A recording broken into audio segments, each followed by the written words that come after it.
ప్రియమైన దేవుని బిడ్డలారా, మరొకసారి మీ ముందుకు రావడానికి ప్రభు చూపుతున్న ఈ మహాకృపను బట్టి ప్రభుకు వందనాలు చెల్లిస్తున్నాను.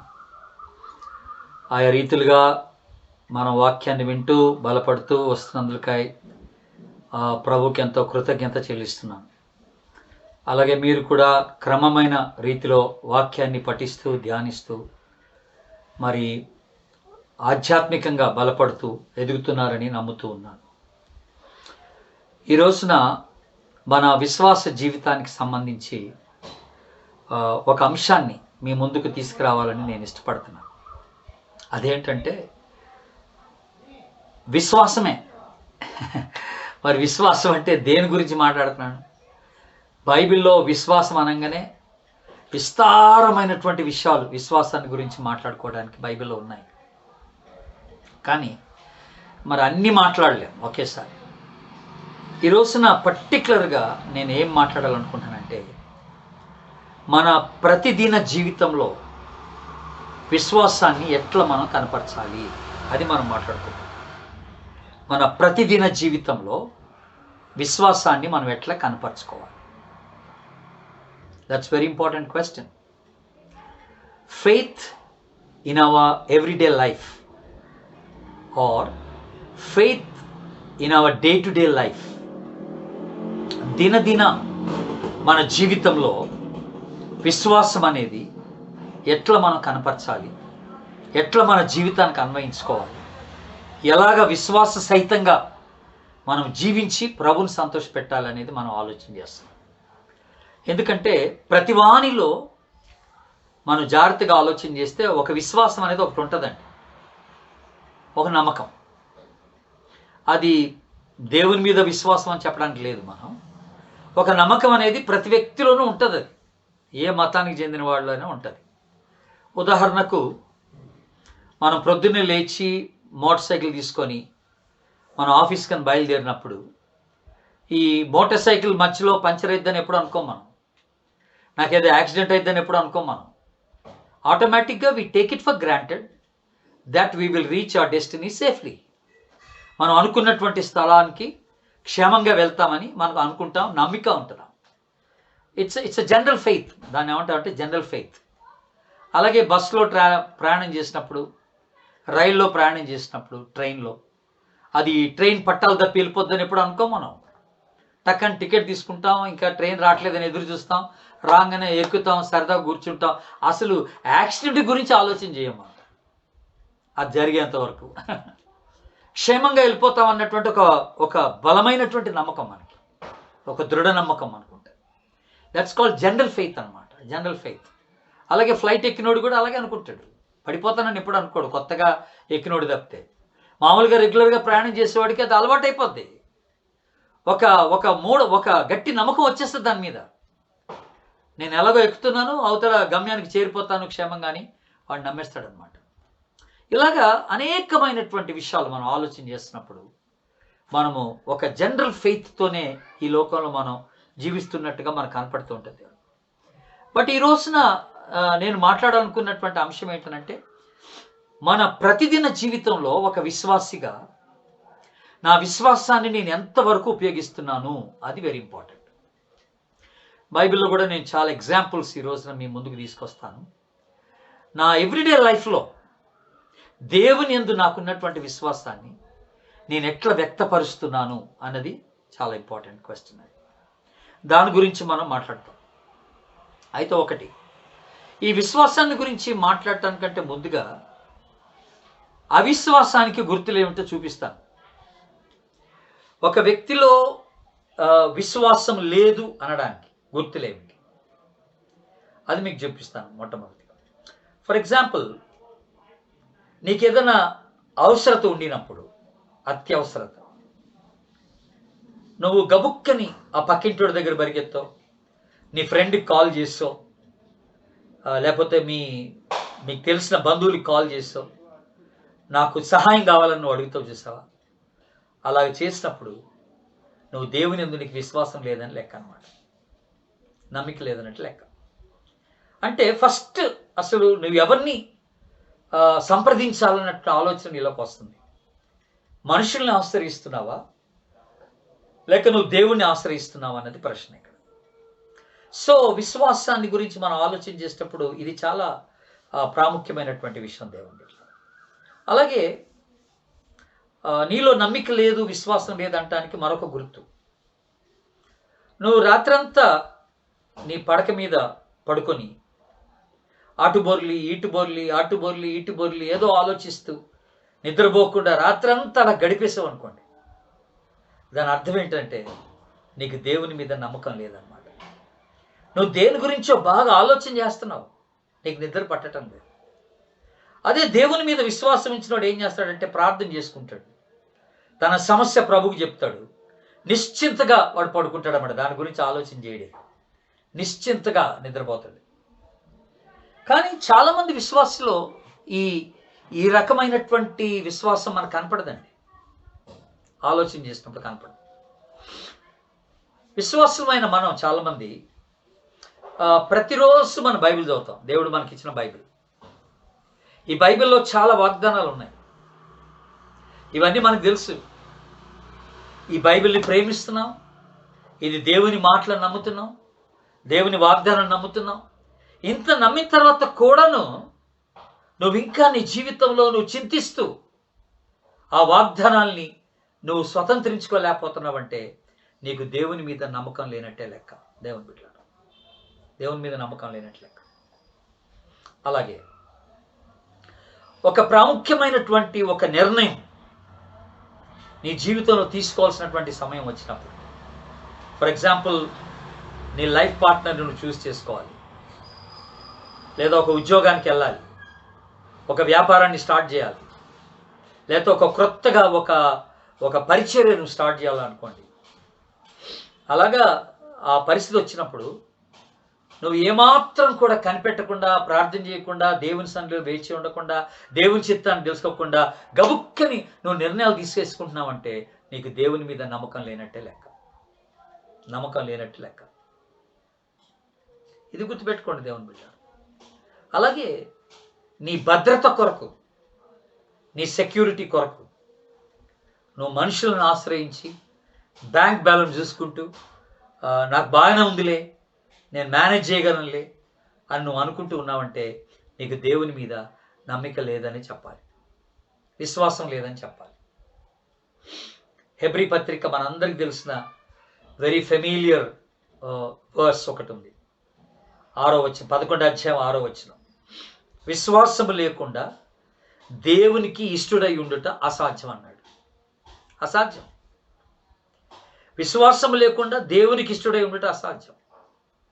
అంటే నువ్వు విశ్వాసివి అని చెప్పుకుంటే నీలో విశ్వాసం కనపడాలంట. దేవుని బిడ్డ ఆలోచన చేయండి, విశ్వాసం కనపడాలంట. చాలామంది బైబిల్లో ముఖ్యంగా ఈ 11వ అధ్యాయంలో విశ్వాస వీరుల జాబితా అనుంది మనకి. ఎంతోమంది స్త్రీ పురుషులు వాళ్ళని గురించినటువంటి ప్రస్తావన 11వ అధ్యాయంలో చేశారండి. వీళ్ళందరూ గొప్ప దైవజనులుగా పేరొందడానికి గల ప్రాముఖ్యమైనటువంటి ఒక బలమైన కారణం ఏంటంటే వాళ్ళు చేసిన పనులు కాదు, వాళ్ళకి దేవుని మీద ఉన్నటువంటి విశ్వాసం. Because of their faith they became heroes. They were called to be heroes. వాళ్ళు గొప్ప వీరులుగా పిలువబడ్డారు. దేవుని బిడ్డల విశ్వాస వీరులని పిలువబడ్డారు. కేవలం విశ్వాసాన్ని బట్టి, దేవుని యందు వరకున్నటువంటి విశ్వాసాన్ని బట్టి. గుర్తుపెట్టుకోండి. ఈ రోజుల్లో చాలామంది ఈ విశ్వాసాన్ని కోల్పోతున్నట్టుగా మనం చూస్తున్నాం. ఒక రకమైనటువంటి నిరాశ, నిస్పృహ, నిరీక్షణ లేనటువంటి స్థితి, అలాంటి స్థితిలో ప్రజలు ఈ రోజుల్లో ఉంటున్నట్టుగా మనం గమనిస్తున్నాం. దేవుడు ఈ 11వ అధ్యాయంలో ఉన్నటువంటి విషయాలు తెలుసుకోవడానికంటే దానికంటే ముందుగా 10వ అధ్యాయం హెబ్రీ పత్రిక తీయండి. ఇప్పుడు హెబ్రీ పత్రిక 10వ అధ్యాయం ఒక 2-3 వచనాలు మీకు చదివి వినిపిస్తాను. 35వ వచనం నుండి 39వ వచనం వరకు ఉన్నటువంటి భాగాన్ని గమనిద్దాం. 35 నుండి చూడండి. కాబట్టి మీరు ధైర్యమును విడిచిపెట్టకుడి, దానికి ప్రతిఫలముగా గొప్ప బహుమానము కలుగును అని అన్నాడు. మీరు ధైర్యమును విడిచిపెట్టకండి, దానికి గొప్ప బహుమానముగా మీకు ప్రతిఫలముగా బహుమానం కలుగును అన్నాడు. 36వ వచనం, హెబ్రీ 10వ అధ్యాయం 36వ వచనం ఏమని రాసింది? మీరు దేవుని చిత్తమును నెరవేర్చిన వారై వాగ్దానము పొందు నిమిత్తము మీకు ఓరిమి అవసరమై ఉన్నది అని అన్నాడు. ఓపిక కావాలి. దేవుని చిత్తాన్ని సంపూర్ణంగా జరిగించాలంటే విశ్వాసంతో కనిపెట్టాలి, ఓరిమితో కనిపెట్టాలి. అది చాలా అవసరమైంది అన్నాడు.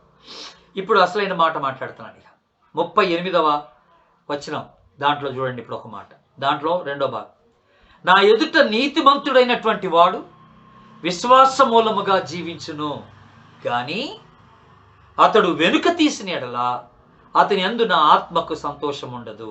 దేవుడు చెప్తున్న మాట చూసారా? విశ్వాసము కలిగినటువంటి వాడు, నీతిమంతుడైనటువంటి వాడు విశ్వాస మూలంగా జీవిస్తాడని దేవుని వాక్యం సెలవిస్తాడు. నీలో విశ్వాసం లేదంటే నువ్వు నీతిమంతుడు కాదనమాట. నువ్వు దేవుని చేత నీతిమంతునిగా తీర్చబడ్డావంటే నువ్వు విశ్వాస మూలంగా జీవించాల్సినటువంటి అవసరత ఉన్నదని దేవుడు జ్ఞాపకం చేస్తున్నాడు. వెరీ ఇంపార్టెంట్ ట్రూత్, గుర్తుపెట్టుకోండి దేవుని బిడ్డ. చాలా ప్రాముఖ్యమైనటువంటి ఒక విషయాన్ని మనం ఆలోచన చేస్తున్నాం. నా ఆత్మకు సంతోషం ఉండదు అతడు వెనక తీసిన ఎడల. కొంతమంది మధ్యలోనే విశ్వాసాన్ని కోల్పోతారు. ప్రారంభంలో బాగుంటారు, ఆ తదుపరి విశ్వాస జీవితంలో వెనకబడిపోతారు. నమ్మిక ఉంచలేరు, జీవించలేరు. దేవుని బిడ్డ విశ్వాసంతో జీవించలేరు. ఇక నా వల్ల కాదంటారు అంటారు. కొంతమంది అలా మాట్లాడుతూ ఉంటారు. కనుక మనం గుర్తుపెట్టుకోవాల్సింది ఏంటంటే విశ్వాసం మూలంగా జీవించడం చాలా అవసరం. ఎవ్రీడే 39వ వచనం అదే అధ్యాయం, హెబ్రీ 10:39లో ఆత్మను రక్షించుకొనుటకు విశ్వాసము కలిగిన వారమై ఉన్నాము అని అంటారు. మన ఆత్మను తుదమట్టుకు రక్షించుకొనుటకు మనము విశ్వాసము గల వారమై ఉన్నామని దేవుని వాక్యము సెలవిస్తుంది. అయితే ఇంతకీ ప్రశ్న ఏంటంటే, నీ విశ్వాసం దేనిపైన అని అడుగుతున్నాను. నీ బ్యాంక్ బ్యాలెన్స్ పైన, నీ ఉద్యోగం పైన, నీ వ్యాపారం పైన, నీకున్నటువంటి బలగం, నీ ఫ్యామిలీ బ్యాక్గ్రౌండ్ పైన, దేనిపైన నీ విశ్వాసం? That is a very important question. నువ్వు దేవుని యందు విశ్వాసం ఉంచుతున్నావా, లేకపోతే నీ చుట్టూనటువంటి పరిస్థితుల పైన నువ్వు విశ్వాసం ఉంచి జీవించడానికి ప్రయత్నం చేస్తున్నావా అనేది ప్రశ్న. ఫెయిత్ అనేది ఇట్స్ నాట్ అ ఫీలింగ్ అండి. ఇదేదో ఒక భావం కాదు ఇది. ఫెయిత్ అనేది భావోద్రేకమేమి కాదు, ఎమోషన్ కాదు. ఇది ఇట్స్ ఎ ట్రస్టింగ్ గాడ్. దేవుని యందు నమ్మిక ఉంచటమే. ఇప్పుడు ఫర్ ఎగ్జాంపుల్, మీ ఊర్లో ఒక డాక్టర్ ఉన్నాడు అనుకోండి. ఆయన ఎంబీబీఎస్ డాక్టరే. ఆయన ఎంబీబీఎస్ డాక్టర్ అని మీకు విశ్వాసం ఉంది డెఫినెట్గా. ఎందుకంటే బయట బోర్డు కూడా పెట్టుకున్నాడు, రోజు ఆయన చూస్తున్నారు మీరు. చాలామంది పేషెంట్స్ ఆయన దగ్గరికి వెళ్తారు, బాగానే ఉంది. ఒక రోజున తీవ్రంగా మీకు కడుపు నొప్పి వచ్చిందండి అనుకోండి. అప్పుడు ఆ డాక్టర్ దగ్గరికి వెళ్ళారు మీరు. వెళ్ళిన తర్వాత ఆ డాక్టర్ గారు పరీక్ష చేసి మీతో ఏమన్నారంటే, ఏమండి మీ కడుపులో గడ్డు ఉంది, నేను ఆపరేషన్ చేసేసి తీసేస్తాను అన్నాడు ఆయన అనుకోండి. అలాగన్నాడు అనుకోండి. అప్పుడు వెంటనే మీరు ఏమంటారు?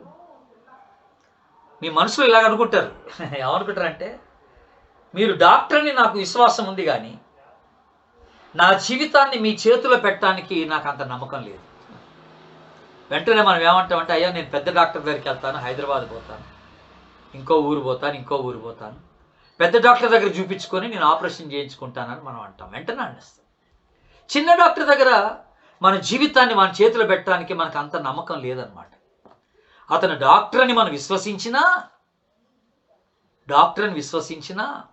ఎంబీబీఎస్ చదివాడని విశ్వసించినా, మన జీవితాన్ని మాత్రం ఆయన చేతిలో పెట్టే అంత నమ్మకం మాత్రం మనకి లేదన్నమాట. That's a problem.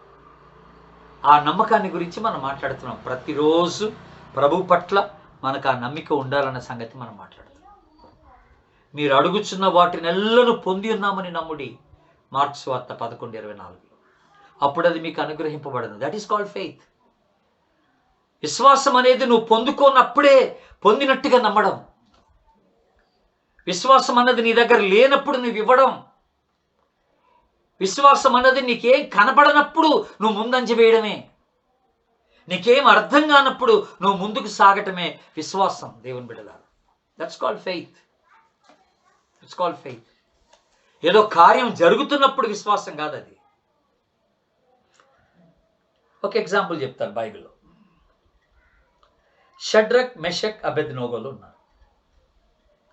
వీళ్ళ ముగ్గురు దేవుని యందు విశ్వాసం ఉంచి నమ్మిక ఉంచి జీవిస్తున్నవారు.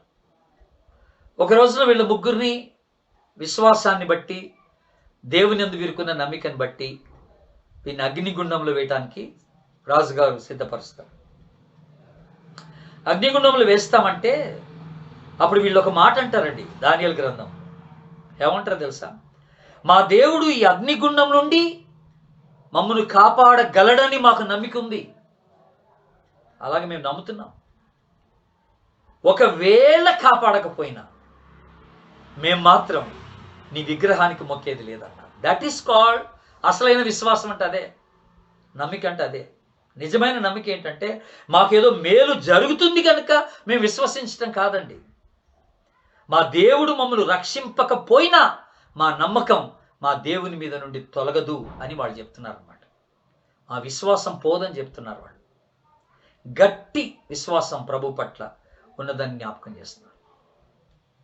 ఇక్కడ ఇంకొక క్యారెక్టర్ మీకు చూపిస్తాను బైబిల్లో. నాకు బాగా నచ్చిన క్యారెక్టర్ కూడా. రూతు నయోమి యొక్క కోడలు. నయోమికి ఇద్దరు కోడళ్ళు. ఒకటి ఓర్ప, ఇంకోటి రూత్, ఇంకొక ఆమె. కరువు వచ్చినప్పుడు బెత్లెహేం నుండి నయోమి తన భర్త, తన ఇద్దరు కుమారులు, ఇద్దరు కోడళ్ళు అందరు కలిసి మోయాబు వెళ్ళిపోతారు. రూతు అన్యురాలు, మోయాబు రాలు.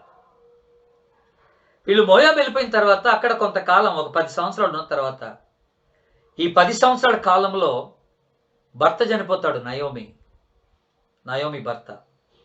తన కుమారులు చనిపోతారు. వాళ్ళిద్దరు కోడళ్ళు విధవరాలు అయిపోతారు. తను విధవరాలు అయిపోద్ది. ఇక ఒక రోజున దేవుడు బెత్లెహేముని మళ్ళీ ఆశీర్వదిస్తున్నాడు. కరువు పోయిందని తెలుసుకొని ఆమె తన సొంత ఊరికి వెళ్ళిపోవడానికి ప్రయత్నం చేసినప్పుడు ఆ కోడలిద్దరిని పిలిచి ఒక మాట అంటది. అమ్మలారా, ఇప్పుడు నేను మా దేశం వెళ్ళిపోతున్నాను. మీరు నా ఎంట రాబాకండి. నా కొడుకులు కూడా నాతో లేరు. మీరు మీ ఇంటికి వెళ్ళిపోండి. మీ ఇంట్లో ఉండండి. ఇంకెవరన్నా చేసుకోండి. మీరు యవనస్తులు, మీకు చాలా భవిష్యత్తు ఉంది. నన్ను బట్టి మీ భవిష్యత్తు పాడు కాకూడదు కనుక మీరు ఇంటికి వెళ్ళిపోయి సుఖంగా మీ జీవితాలు కొనసాగించుకోండి అని చెప్పి ఇద్దరికి చెప్తే, వాళ్ళల్లో ఓర్ప వెంటనే ఏం చేస్తుంటే థ్యాంక్ యూ అత్తయ్య అని చెప్పి అత్తయ్యని ముద్దు పెట్టుకొని వెళ్ళిపోద్ది. కానీ రూతు ఒక మాట చెప్తుంది అక్కడ. అత్తయ్య, ఏం మాట్లాడుతున్నావు? ఎక్కడికి వెళ్ళమంటున్నావు? నేను నీతో ఉన్న కాలం అంతా నీ దేవుడు ఎవరో నేను తెలుసుకున్నాను. నీ దేవుడు ఎలాంటి కార్యాలు చేశాడో నేను తెలుసుకున్నాను. మీకు మీ దేవుని పట్ల ఎంత విశ్వాసం ఉందో కూడా నేను చూశాను అత్తయ్య. నాకు ఆ దేవుడు కావాలా? నేను ఆ దేవుని యందు నమ్మిక ఉంచుతున్నాను. రూతు గ్రంథం 1వ అధ్యాయం 16వ వచనం. రూతు గ్రంథం 1వ అధ్యాయం 16వ వచనం. ఈ మాట చెప్తూ రూతు తన అత్తగారితో ఏమంటుందంటే, నేను మా ఇంటికి వెళ్ళను. నువ్వు వెళ్ళు చోటకే నేను వచ్చేదను. నీవు నివసించు చోటనే నేను నివసిస్తాను. నీ జనమే నా జనం, నీ దేవుడే నా దేవుడు. నువ్వెక్కడ చనిపోతే, నువ్వెక్కడ పాతి పెట్టబడితే అక్కడే నేను చనిపోయి పాతి పెట్టబడతాను అత్తయ్య. నీ దేవునితోనే నేను ఉంటాను. నేనేం మాట్లాడుతున్నాను దేవుని బిడ్డలారా? ఇప్పుడు రూతులో మనం చూసేది ఏంటంటే ఫ్యూచర్, భవిష్యత్ అనేది తనకి అసలు ఎంతో అయోమయం. It's very uncertain. ఏమవుతో తెలీదు. ఆల్రెడీ కరువుబడిన ప్రాంతం నుంచి వచ్చారు.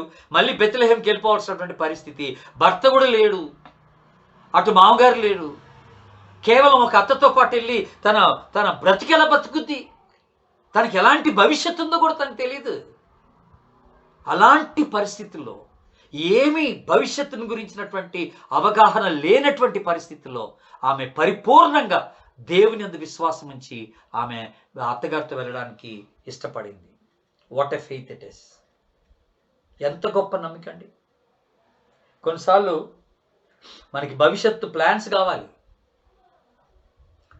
మనకి బ్లూ ప్రింట్ కావాలి మన జీవితానికి. రేపేం జరుగుద్ది, ఎల్లుండి ఏం జరుగుద్ది, 3 నెలల తర్వాత, 6 నెలల తర్వాత, సంవత్సరం తర్వాత నా జీవితానికి ఏం జరుగుద్దో అది తెలిస్తే మనకి ఎంత బాగుండి అనిపిస్తుంది కొన్నిసార్లు. ఎందుకంటే మనకు అంత ధైర్యం లేదు భవిష్యత్తుని గురించి ఆలోచించుకోవడానికి. బట్ ఒకటి జ్ఞాపకం పెట్టుకోండి, you may not know what your future holds, but remember you should know who holds your future. నీ భవిష్యత్తు ఎలా ఉంటుందో నీకు తెలియపోవచ్చు, కానీ భవిష్యత్తులో ఎవరు నీతో ఉంటారో నువ్వు తెలుసుకోవాలి. నిన్ను విడువనటువంటి దేవుడు, నీకోసం ప్రాణం పెట్టిన దేవుడు, నిన్ను ప్రేమిస్తున్నటువంటి దేవుడు నిరంతరము నీతో ఉంటాడన్న సంగతి జ్ఞాపకం చేసుకోవాలి. నువ్వు ఆయన యందు నమ్మిక ఉంచాలా, విశ్వాసముతో నువ్వు ముందుకు సాగాలని ప్రభు జ్ఞాపకం చేస్తున్నాడు. భయపడబాక, నీ భవిష్యత్తు ఎలాగుంటుందో అని భయపడబాక. అందుకనే అమ్మాయిలు పెళ్లికి ఇచ్చేటప్పుడు మనం విశ్వాసులైనటువంటి అమ్మాయిలైతే విశ్వాసులైనటువంటి అబ్బాయిలకే ఇవ్వాలి. ఎందుకని? నువ్వు ఏ ఇంటికైతే మీ అమ్మాయిని పంపిస్తున్నావో ఆ ఇంట్లో దైవ వాతావరణం ఉండాలి, ప్రార్థనా వాతావరణం ఉండాలి, క్రీస్తు యొక్క సన్నిధి అక్కడ ఉండాలి, దేవునికి సంబంధించినటువంటి వాతావరణం ఉండాలి, విశ్వాసం ఉండాలి, అక్కడ ప్రార్థన ఉండాలి అక్కడ. అప్పుడే మీ అమ్మాయి యొక్క భవిష్యత్తు ఎంతో సుఖంగా సంతోషంగా కొనసాగడానికి అవకాశం ఉంది. ఎన్ని కష్టాలు వచ్చినా ప్రభు వారితో ఉంటాడు కనుక వారి జీవితాన్ని కొనసాగిస్తాడని నువ్వు నిర్భయంగా జీవించడానికి అవకాశం ఉంది. రూతు చేసినటువంటి విశ్వాస ప్రయత్నం ఏంటనంటే, ప్రభునందు సంపూర్తిగా నమ్మికుంచి భవిష్యత్ ఏంటో తెలియనప్పటికి కూడా ఆమె ముందుకు వెళ్ళడానికి ఇష్టపడింది. ప్రభువుని బట్టి ముందుకు వెళ్ళడానికి ఇష్టపడింది. ఈరోజు నీ విశ్వాసం ఎట్లుందని అడుగుతాను. Very important. ఇంకొక ఎగ్జాంపుల్ చెప్తాను మీకు. ఇశ్రాయేలీలు వారు ఐగుప్తులో నుంచి బయటకు వచ్చిన తర్వాత వారు ఒక 40 సంవత్సరాల అరణ్యంలో ప్రయాణం చేసి ఆ తదుపరి యోర్దాను నదికి వచ్చిన తర్వాత అది దాటి దేవుడు వాగ్దానం చేసినటువంటి ఆ కనానులోనికి వారు ప్రవేశించాల్సినటువంటి అవసరత వచ్చినప్పుడు అప్పుడు మోషే ఏం చేస్తాడంటే, ఈ 12 గోత్రాల్లో నుండి ఒక్కొక్క గోత్రం నుంచి ఒక్కొక్కరిని పిలిచి, రిప్రజెంటేటివ్స్ని పిలిచి ఈ 12 మందిని ఆ కనాను దేశాన్ని చూచి దాన్ని పర్యవేక్షించి దాని సంగతులంతా తెలుసుకొని రమ్మంటాడు. అప్పుడు ఈ 12 మంది వెళ్తారు. దాదాపుగా ఒక 40 రోజులు అక్కడ ఉంటారు. మొత్తం పరీక్ష చేస్తారు. ఆ ప్రజల్ని, ఆ పరిస్థితులన్నీ చూసి వచ్చి ఇప్పుడు మోషేకి వాళ్ళు చూసిన దాని యొక్క రిపోర్ట్ మోషేకి ఇస్తూ ఉన్నారన్నమాట. ఆ మోషేకి ఇచ్చేటువంటి రిపోర్ట్లో మనం గమనించాల్సినటువంటిది ఏంటంటే, వెళ్ళినటువంటి 12 మందిలో 10 మంది ఏమని రిపోర్ట్ ఇచ్చారంటే, ఇప్పుడు చూడండి దయచేసి. సంఖ్యాకాండం 13వ అధ్యాయం చదువుతున్నాను, జాగ్రత్తగా వినండి. సంఖ్యాకాండం 13వ అధ్యాయం 31వ వచనం, 32, 33 వచనాలు. అయితే అతనితో కూడా పోయినటువంటి ఆ మనుషులు, ఆ జనులు మనకంటే బలవంతులు, మనము వారి మీదకి పోజాలమని మరియు తాము సంచరించి చూచిన దేశంను గూర్చి ఇశ్రాయేలీలతో చెడ్డ సమాచారం చెప్పి, మేము సంచరించి చూచిన దేశం తన నివాసులను భక్షించు దేశం, దానిలో మాకు కనపడిన జనులందరూ ఉన్నత దేహులు, అక్కడ నెఫీలీల సంబంధులైన అనాకు వంశపు నెఫీలులను మేము చూచితిమి. మా దృష్టికి మేము మిడతల వలె ఉంటిమి, వారి దృష్టికి అట్లే ఉంటిమి. మీరు గమనించండి దేవుని బిడ్డలారా, ఆ వెళ్ళినటువంటి 12 మందిలో 10 మంది వచ్చి మోషేకి ఏమని చెప్తున్నారంటే, బ్రదర్, మనం వారి మీదకి పోజాలం, మనం విజయాన్ని సాధించలేం, మనం గెలవలేం. ఆ ప్రజలు బహు బలవంతులు, శక్తివంతులు, మనకంటే ఎత్తైనటువంటి వారు. వారి ఎదుట మనందరం కూడా కేవలం మిడతల్లా కనపడుతున్నాం అన్నారు. అయితే ఈ మాట విన్న తర్వాత వెంటనే కాలేబు కూడా వెళ్ళినటువంటి వాళ్ళలో ఒకడే. కాలేబు ఎలాగా స్పందిస్తున్నాడో చూడండి దేవుని బిడ్డలారా. 30వ వచనం, అదే అధ్యాయం 30వ వచనం. కాబట్టి కాలేబు మోషే ఎదుట జనులను నిమ్మలపరిచి, మనము నిశ్చయముగా వెళ్ళుదుము, దాన్ని స్వాధీనపరచుకుందుము, దాన్ని జయించుటకు మనకి శక్తి చాలునను. దేవునికి స్తోత్రం. మరి కాలేబు ఎలాగన్నాడు ఈ మాట? కాలేబు ఎలాగా వెళ్ళగలమంటున్నాడు? ఎలాగ స్వాధీనపరచుకోగలమంటున్నాడు? ఎలాగ మనకి శక్తి చాలునంటున్నాడు? వాళ్ళందరూ 10 మంది వేరుగా మాట్లాడితే కాలేబు ఒక్కడే విశ్వాస సహితంగా మాట్లాడుతున్నట్టుగా మనం చూస్తున్నాం. కనుక ఇక్కడ విశ్వాసాన్ని గురించి మనం ఆలోచన చేసేటప్పుడు మనం గుర్తించాల్సింది ఏంటంటే, కాలేబు యొక్క విశ్వాసం దేని మీద ఉంది అంటే మనం గమనిస్తే అక్కడ జరిగిన ఒక చిన్న వ్యత్యాసం ఉందండి. అక్కడ ఆ 10 మందికిని ఇటు కాలేబు యెహోషువలకును ఒక వ్యత్యాసం ఉన్నట్టుగా మనం గమనిస్తున్నాం. ఆ వ్యత్యాసం ఏంటంటే 10 మంది వాళ్ళ చుట్టూన్నటువంటి పరిస్థితులను చూశారు. 10 మంది ఆ మనుషులను చూశారు, కనానీయులను, నెఫీలీయుల వంశపు వారిని. వాళ్ళ ఎత్తుని, వాళ్ళ బలాన్ని, వాళ్ళ శక్తిని చూశారు. దేవుని బిడ్డలా భయపడిపోయి ఇది మన వల్ల కాదన్నారు. కానీ కాలేబు ఏం చేశాడట? కాలేబు వాళ్ళ శక్తిని చూడలేదు, వాళ్ళ పరిస్థితులు చూడలేదు, వాళ్ళ బలాన్ని చూడలేదు, వాళ్ళ ఎత్తును చూడలేదు. దేవుని బిడ్డలారా, కాలేబు చూసింది ఏమిటంటే విశ్వాసముతో ఆ పరిస్థితి అంతటికన్నా ఉన్నతంగా ఉన్నటువంటి ప్రభుని చూశాడు. దేవునికి స్తోత్రం. ప్రభుని చూసి ఇది మనకి సాధ్యం అన్నాడు. ప్రభు ఏ పరిస్థితులైనా సరే ఆయన శక్తి కలిగినటువంటి వాడు, ఏ పరిస్థితి అయినా సరే ఆయన మార్చగలిగినటువంటి ప్రభు అని గుర్తించి కాలేబు వెంటనే అంటున్నాడు, ఇది మన వల్ల అవుద్ది, మనకి సాధ్యమే అని మాట్లాడుతున్నాడు. మీరు అదే సంఖ్యాకాండం 14వ అధ్యాయం ఇంకా 6, 7, 8 వచ్చాలు చదివితే దేవుని బిడ్డలారా అద్భుతంగా కాలేబు మాట్లాడతాడు. ఆ దేవుడు మనకు అది వాగ్దాన భూమిని మనకి ఇస్తాడు, అది పాలు తేనెలు ప్రవహించే దేశము, మనము డెఫినెట్గా వాళ్ళని స్వాధీనపరచుకుంటామని మాట్లాడతాడు. వాళ్ళ మాట అవిశ్వాస మాట పలికినందుకు కాలేబు ఆ బట్టలు చించుకోవటం మనం చూస్తాం దేవుని బిడ్డలారా. కనుక ఇక్కడ కాలేబు యొక్క విశ్వాసాన్ని మనం గమనిస్తున్నప్పుడు పరిస్థితులు విషమించినప్పటికీ, పరిస్థితులు అనుకూలంగా కనపడనప్పటికీ, పరిస్థితులు ప్రతికూలంగా ఉన్నప్పటికీ, పరిస్థితులు మనకన్నా, మన శక్తి కన్నా, మన బలం కన్నా, మన యొక్క ఊహల కన్నా అధికంగా ఉన్నప్పటికీ కాలేబు యొక్క విశ్వాసము దేనిపైన ఉందంటే ఆ శక్తి అంతటికన్నా ఉన్నతమైనటువంటి శక్తిమంతుడైనటువంటి దేవుని పైన తన విశ్వాసాన్ని పెట్టుకొని ముందుకు సాగినటువంటి వాడిగా మనకు కనపడుతున్నాడు. కనుక ఈ రోజున మన విశ్వాసాన్ని గురించి మనం ఆలోచన చేస్తున్నప్పుడు, అలాంటి పరిస్థితులను ఎదుర్కొంటున్నప్పుడు నువ్వు దేన్ని చూస్తున్నావు? నీ పరిస్థితిని చూస్తున్నావా, లేకపోతే పరిస్థితుల పైన అధికారం కలిగినటువంటి ప్రభుని చూస్తున్నావా? డే టు డే మనం ఎన్నో రకాలైనటువంటి ఇలాంటి పరిస్థితులు ఎదుర్కొంటూ ఉంటాం ప్రతిదినం. అవి కొన్నిసార్లు మనల్ని చాలా కృంగదీస్తాయి. ఇది మన వల్ల కాదనిపిస్తుంది, మనకంటే ఇది గొప్ప బలమైనటువంటి పరిస్థితి అనిపిస్తుంది. కానీ మనం కాదు పోరాడేది దేవుని బిడ్డలారా, మనలో ఉన్నటువంటి ప్రభు ఆ పరిస్థితిని ఎదుర్కొని ఉన్నాడని మనం జ్ఞాపకం చేసుకోవాలి. కనుక మనం ప్రభుని స్తుతించాలి, ప్రభు పైన ఆధారపడాలి, విశ్వాసపు మాట పలకటం నేర్చుకోవాలి దేవుని బిడ్డలారా. నేను చెప్పాను కూడా, పేతురు ప్రభుని చూసినంత వరకు నీళ్ళ మీద బాగా నడవగలిగాడు. ఎప్పుడైతే సముద్రాన్ని అలల్ని చూశాడో పేతురు మునిగిపోవటం ప్రారంభించినట్టుగా మనం చూస్తున్నాం. కనుక ఇది మరొక విషయం మనం ఆలోచన చేయడానికి దేవుని బిడ్డలారా. మనము కొన్ని పరిస్థితుల గురించి మనం ఆలోచన చేస్తాం. రూతుని గురించి చూసాం, భవిష్యత్తు ఏమిటో తెలీదు.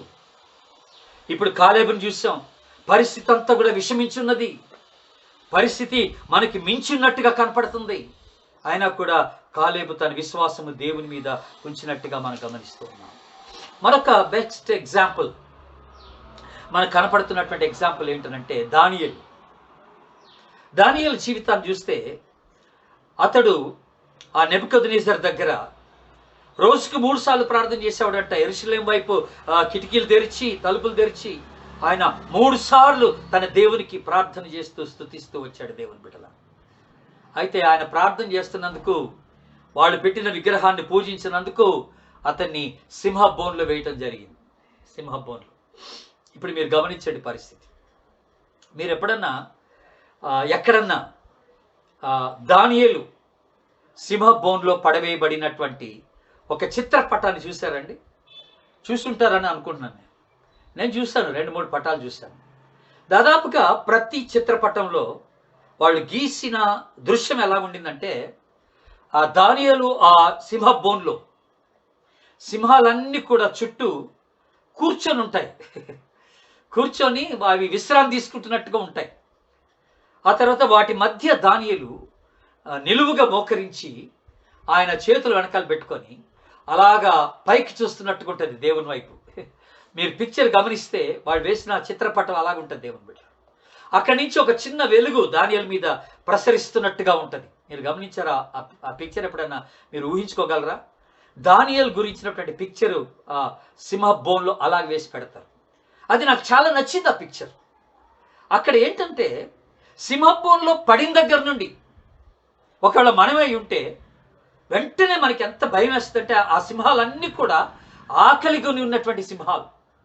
ఎప్పుడు ఎవడబడతాడా, ఎవరిని మింగేద్దామా, ఎవరిని చీల్చుకొని తినేద్దామా అన్నట్టుగా ఎదురు చూస్తూ ఉంటాయన్నమాట ఆ సింహాలు.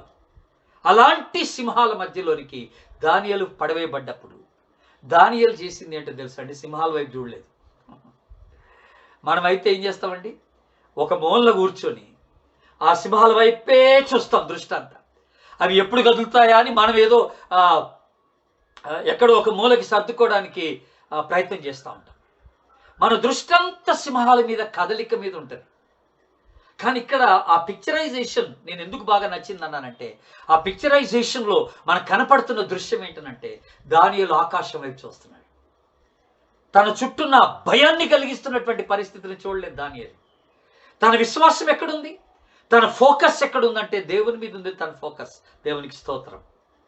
దేవుని బిడ్డ, నీకున్నటువంటి పరిస్థితులు భయాన్ని కలిగించే పరిస్థితులు కావచ్చు, నిన్ను మింగివేసే పరిస్థితులు కావచ్చు, నిన్ను తినివేసే పరిస్థితులు కావచ్చు, నిన్ను నాశనం చేసే పరిస్థితులు కావచ్చు, నీ చుట్టూన్నటువంటి పరిస్థితులు. కానీ నీ ఫోకస్ దేనిపైన ఉన్నది అనేది ప్రశ్న. ఈ రోజున నువ్వు దేవుని వైపు చూస్తున్నావా? ఆ పరిస్థితుల్లో నీకు సహాయము చేయగలిగినటువంటి ప్రభు వైపు నువ్వు చూస్తున్నావా? ఆ పరిస్థితిలో. That is a very good question. అది మంచి ప్రశ్న మనం అడుక్కోవడానికి. ఒకవేళ సింహాల వైపు చూస్తుంటే దానియేలు కూడా భయపడిపోయి ఉండేవాడే. దేవుని బిడ్డ, ఈ రోజున నేను మీకు ఇస్తున్నటువంటి ఒక ధైర్యంతో కూడిన మాట ఏమిటనంటే, ప్రభు వైపు చూడండి. మిమ్మల్ని చాలామంది బెదిరిస్తారు. కోర్టుకి వెళ్తానంటాడు ఒకడు, కేసు పెడతానంటాడు, పోలీస్ స్టేషన్కి వెళ్తానంటాడు, నీ సంగతి చూస్తానంటాడు, నీ అంతం చూస్తానంటాడు. మన సొంత వారే, మన బంధువులే, మనకు తెలిసిన వాళ్ళే, మన పొరుగు వారే, అప్పుడు దాకా మనతో బాగున్నటువంటి వారు ఇప్పుడు మనల్ని బెదిరిస్తారు. దేవుని బిడ్డల, వాళ్ళ బెదిరింపులకి భయపడిపోయి మనం అటు ఇటు పరిగెత్తి ఏం చేయాలో అర్థం కానటువంటి పరిస్థితిలో కొన్నిసార్లు ఉంటూ ఉంటాం. కానీ విశ్వాసాన్ని గురించి మనం ఆలోచన చేసేటప్పుడు ఎవరిపైన మన విశ్వాసం ఉంది, దేనిపైన మన విశ్వాసం ఉంది, దేనిపైన మన దృష్టిని పెడుతున్నాం అన్నది చాలా ఇంపార్టెంట్ మాట, గుర్తుపెట్టుకోవాల్సినటువంటి మాట. ఇక్కడ దానియేలు జీవితంలో మనము చూసేటువంటి గొప్ప సంగతి ఏంటంటే, దానియేలు ప్రభు వైపు చూశాడు. ప్రభు వైపే చూశాడు. ప్రభునందు తన యొక్క నమ్మిక ఉంది, తన విశ్వాసం అక్కడ ఉంది.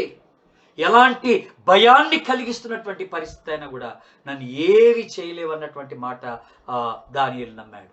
గాఢాంధకారమైన లోయలో నేను సంచరించినను ఏ అపాయంనకు నేను భయపడను.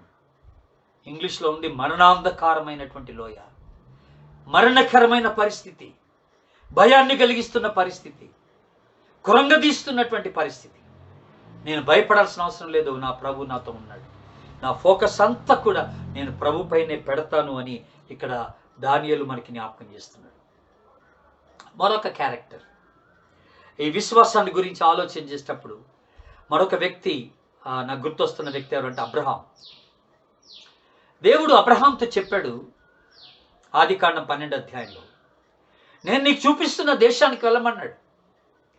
నీ బంధువుల్ని, నీ ఆస్తిని అన్ని వదిలేసి నేను నీకు చూపిస్తున్న దేశానికి వెళ్ళమన్నాడు. ఆశ్చర్యం ఏంటంటే దేవుని బిడ్డలారా, మీరు బైబిల్ చదివితే ఒక్క ప్రశ్న కూడా అబ్రహాము దేవుడిని అడిగినట్టుగా లేదు. ఎక్కడికి వెళ్ళాలి, నేను బస్ ఎక్కాలా, ట్రైన్ ఎక్కాలా, ఏ ఊరికి వెళ్ళాలి అని ఒక్క ప్రశ్న అడిగినట్లేదు. వెళ్ళి ఏం చేయాలా అని అడిగినట్టు కూడా లేదు. వెంటనే దానికి లోబడ్డట్టుగా ఉంది. వెళ్ళమని మొదటి వచనంలో చెప్తే 12:4 అతడు అబ్రహాము దేవుడు చెప్పిందల్లా చేసను, చెప్పినట్టుగా వెళ్ళెను అని ఉంటుంది 4వ వచనంలో. అసలు ఎంత సంపూర్ణమైనటువంటి విధేయత అబ్రహాము అక్కడ దేవునికి చూపించాడో మనకు అర్థమవుతుంది. దేవుని బిడ్డలారా, ఒక్క మాట, దేవుని మాట మీద అతడు నమ్మిక ఉంచి బయలుదేరినట్టుగా ఉంది. విశ్వాసి కూడా అలాంటి విశ్వాసాన్ని కలిగి ఉండాలని దేవుడు జ్ఞాపకం చేస్తాడు. దేవుని మాట పైన నీకు నమ్మిక ఉండాలి. అలాగే నమ్మికున్న వాళ్ళు దేవుడు చెప్పిందల్లా చేసేస్తారు. ఎక్కడికి వెళ్ళమంటే అక్కడికి వెళ్ళిపోతారు. ఎక్కడికి వెళ్ళొద్దంటే అక్కడ మానుకుంటారు. ఏది చేయమంటే అది చేస్తారు. ఏది చేయొద్దంటే అది చేయకుండా ఉండిపోతారు. ఏ సహవాసం వద్దంటే ఆ సహవాసానికి వెళ్ళకుండా మానుకుంటారు. దేవునికి అబ్సల్యూట్ 100% విధేయత, దేవుని యందు నమ్మిక ఉంచి విశ్వాసం ఉంచినటువంటి వారు ఆ పని చేస్తారు. దేవుని బిడ్డ అబ్సల్యూట్గా ఇప్పుడు మనం అదే దానియేలులో, అదే అబ్రహాములో చూస్తూ ఉన్నాం. ఏ ప్రశ్న అడగకుండా దేవునికి లోబడి ముందుకెళ్ళిపోయినాడు. మనకు అప్పుడప్పుడు అనిపిస్తుంది దేవుడు మన భవిష్యత్తుని మనకు చూపిస్తే ఎంత బాగుండరా అని. ఒక 3 నెలల తర్వాత, ఒక 6 నెలల తర్వాత మనకి ఏం జరుగుతుందో దేవుడు చూపిస్తే ఎంత బాగుండు. ఇప్పుడే సిద్ధపడిపోతాం కదా. కానీ విశ్వాస జీవితంలో దేవుని యొక్క నడిపింపు ఎలా ఉంటుందంటే స్టెప్ బై స్టెప్, ఒక్కొక్క అడుగు దేవుడు నడిపిస్తాడు. ఫస్ట్ ఒక విషయం చెప్తాడు, దానికి మనం లోబడితే రెండో విషయం చెప్తాడు, మళ్ళీ దానికి లోబడితే మూడో విషయం చెప్తాడు. అలాగా అడుగు అడుగున దేవుడు మనల్ని నడిపించడానికి ఇష్టపడుతున్నాడు. కానీ ఒకేసారి నీ జీవితం అంతా, ఒకేసారి బ్లూ ప్రింట్ అంతా నీ ఎదుట పెట్టి దేవుడు నిన్ను వాడుకోవడానికి ఇష్టపడలేదు. గుర్తుపెట్టుకోండి దేవుని బిడ్డలు, దేవుడు స్టెప్ బై స్టెప్ నడిపించడానికి దేవుడు ఇష్టపడేటువంటి వాడుగా ఉంటున్నాడని మీకు గుర్తు చేస్తున్నాను. ఇది చాలా మంచి మాట, దేవుని మాట పైన నమ్మిక. ఈ రోజున ఒక విశ్వాసిగా దేనిపైన నీకు నమ్మిక ఉన్నదని అడుగుతున్నాను నేను. దేవుని మాట పైన నువ్వు నమ్మిక ఉంచవలసినటువంటి వాడవై ఉన్నావు. ఒక అధికారి ఒకసారి యేసు ప్రభు దగ్గరికి వచ్చి ఒక మాట అంటాడు, నా దాసుడు బాగలేడు, అస్వస్థత కలిగి ఉన్నాడు, దయచేసి వచ్చి ప్రార్థన చేయండి అని అంటే యేసు ప్రభు సరే పద, మీ ఇంటికి వస్తాను పద అంటాడు. అంటే వెంటనే ఆ యజమానుడు, ఆ అధికారి ఏమంటాడంటే, అయ్యా నువ్వు నా ఇంటికి రావాల్సిన పని లేదు, నువ్వు నా ఇంట్లో అడుగు పెట్టడానికి నాకు అర్హత లేదు, కానీ నాకు ఒక విశ్వాసం ఉంది. అదేంటనంటే నువ్వు మాట మాత్రం సెలవిస్తే చాలు, నా దాసుడు స్వస్థత నందును. వాట్ ఎ ఫెయిత్ అండి, ఎంత గొప్ప విశ్వాసం అండి. యేసు ప్రభు ఆ విశ్వాసాన్ని చూసి అన్నాడు, ఇశ్రాయేలీల్లో కూడా ఇంతటి విశ్వాసం నేను చూడలేదన్నాడు. మాట మాత్రం సెలవిస్తే చాలు, నా దాసుడు స్వస్థత నొందుకొని ఉంటాడు అని మాట మాట్లాడుతాడు. దేవుని బిడ్డలారా, ఈ రోజున మన విశ్వాసము ప్రతి దిన జీవితంలో ఎలాగ దేవుని పైన మనం కనపరుస్తున్నాం అన్నది చాలా ఇంపార్టెంట్ విషయం. మరొక క్యారెక్టర్ బైబిల్లో నాకు బాగా గుర్తొస్తున్న క్యారెక్టర్ ఎవరంటే యోబు. మనందరికీ బాగా తెలుసు, ఆస్తిపరుడు. ఒకే రోజున 10 మంది పిల్లల్ని కోల్పోయాడు, ఆస్తంతా కోల్పోయాడు, పంటంతా కాలిపోయింది. సాతానికి దేవునికి మధ్యలో జరిగినటువంటి గొప్ప పోరాటంలో దేవుడు యోబుని పరీక్ష చేస్తూ ఈ యొక్క పరిస్థితి అంతా కూడా అనుమతింపచేశాడు. ఇవన్నీ పోయినప్పుడు యోబు ఏం చేశాడంటే, ఒక విశ్వాసిగా క్వశ్చన్స్ వేయలేదు. దేవుడు అన్యాయస్తుడు అనలేదు, దేవుడు మోసం చేశాడు, దేవుడు నన్ను ప్రేమించట్లేదు, నన్ను వదిలేశాడు అని చెప్పలేదండి దేవుని దగ్గర. యోబు యొక్క విశ్వాసాన్ని మనం చూసినట్లయితే యోబు గ్రంథం 1వ అధ్యాయం 31వ వచనంలో, యెహోవా ఇచ్చెను, యెహోవా తీసుకొనెను, యెహోవా నామమునకు స్తుతి కలుగును గాక. వాట్ ఏ స్టేట్మెంట్ అండి, అది విశ్వాసపు మాట అన్నమాట. ఒక విశ్వాసి పరిస్థితులంతా విషమించినప్పటికీ దేవుని యందు నమ్మిక ఉంచవలసినటువంటి వాడై ఉన్నాడు. అంతా పోతే ఏంటంటే ప్రభు నాతో ఉన్నాడు, నాకు అంతే చాలు. అంతా పోతే ఏంటి, నా ప్రభు నాతో ఉన్నాడు. మీరు యోబు గ్రంథం 13వ అధ్యాయం 15వ వచనం మీరు గమనించండి. యోబు గ్రంథం 13వ అధ్యాయం 15వ వచనం, ఇదిగో ఆయన నన్ను చంపినను నేను ఆయన కొరకు కనిపెట్టుచున్నాను అంటాడు. Even though he slays me, yet will I trust him, will I wait upon him. ఎంత మంచి మాట అండి. ఆయన నా ఉద్యోగం తీసేసిన, నన్ను ట్రాన్స్ఫర్ చేసిన, నాకు నష్టం కలిగించిన, నా బిజినెస్లో ఫెయిల్ అయినా, నా ఎగ్జామినేషన్స్లో నేను ఫెయిల్ అయినా, నన్ను ఫెయిల్ చేసినా కూడా నేను ఆయన యందు విశ్వాసం ఉంచి నేను ముందుకు సాగటానికి ఇష్టపడుతున్నాను. ఈ మాటను చెప్పగలవా? ఈ మాట చెప్పగలవా విశ్వాసిగా? వెరీ ఇంపార్టెంట్ మాట, గుర్తుపెట్టుకోవాల్సినటువంటి మాట. దేవుని బిడ్డలా, చాలా ఇంపార్టెంట్. విశ్వాసం అనేది మనకి చాలా అవసరం. 19వ అధ్యాయం 26వ వచనంలో యోబు గ్రంథం, నా చర్మము చీకిపోయినను, ఇక్కడ చక్కని మాట మాట్లాడతాడు, తర్వాత శరీరముతో నేను ఆయనను చూచేదని అంటాడు, దేవుణ్ణి చూచేదని అంటాడు. చర్మము చీకిపోయిన తర్వాత కూడా అంత గొప్ప విశ్వాసం, నిరీక్షణ ఇక్కడ యోబుకున్నట్టుగా మనం గమనిస్తుంది. హబక్కు గ్రంథం 3వ అధ్యాయం చూడండి దయచేసి. ఓ మంచి మాట మీకు జ్ఞాపకం చేస్తాను. 3వ అధ్యాయం 17-18 వచనాలు చదువుతున్నాను, గమనించండి. 17-18 వచనాలు. అంజూరపు చెట్లు పూయకుండినను, ద్రాక్ష చెట్లు ఫలింపకపోయినను, ఒలీవ చెట్లు కాపు లేక ఉండినను, గొర్రెలు దొడ్డిలో లేకపోయినను, సాలలో పశువులు లేకపోయినను, నేను యెహోవా యందు ఆనందించెదను, నా రక్షణకర్త అయిన నా దేవుని యందు నేను సంతోషించెదను. ప్రభువు యెహోవాయే నాకు బలము. ఎంత అద్భుతమైన మాట అండి. అసలు నాకు ఏమీ లేకపోయినా, నేను దరిద్రతలో ఉండి అన్నీ కోల్పోయి అన్నీ నాశనం అయిపోయినప్పటికీ యెహోవా యందు నేను ఆనందించేది, నా రక్షణకర్త అయిన దేవుని యందు నేను సంతోషించేది. యెహోవాయే నా బలము. అసలు హబక్కూకు ఎంత విశ్వాసపు మాట మాట్లాడుతున్నాడో మీరు ఆలోచించండి. దేవుడు ఇట్టి విశ్వాసం మనం కలిగి ఉండాలని దేవుడు కోరుతున్నాడు. ప్రతి దినదిన జీవితంలో మన విశ్వాసము మనం వ్యక్తపరచుకొని ప్రభుని మహింపరిచే వారంగా ఉండాలని ప్రభుని జ్ఞాపకం చేస్తున్నాడు. చివరిగా ఇంకొక రెఫరెన్స్ మీకు చూపిస్తాను. మనందరికీ బాగా పరిచయమైన లేఖన భాగం సామెతలు 3వ అధ్యాయం 5-6 వచనాలు. నీ స్వబుద్ధిని ఆధారం చేసుకొనక నీ పూర్ణ హృదయముతో యెహోవా యందు నమ్మిక ఉంచుము, నీ ప్రవర్తన అంతటి యందు ఆయన అధికారమునకు ఒప్పుకొనుము, అప్పుడు ఆయన నీ త్రోవలను సరళము చేయును. నీ స్వబుద్ధిని ఆధారం చేసుకొనక నీ పూర్ణ హృదయముతో యెహోవా యందు నమ్మిక ఉంచు.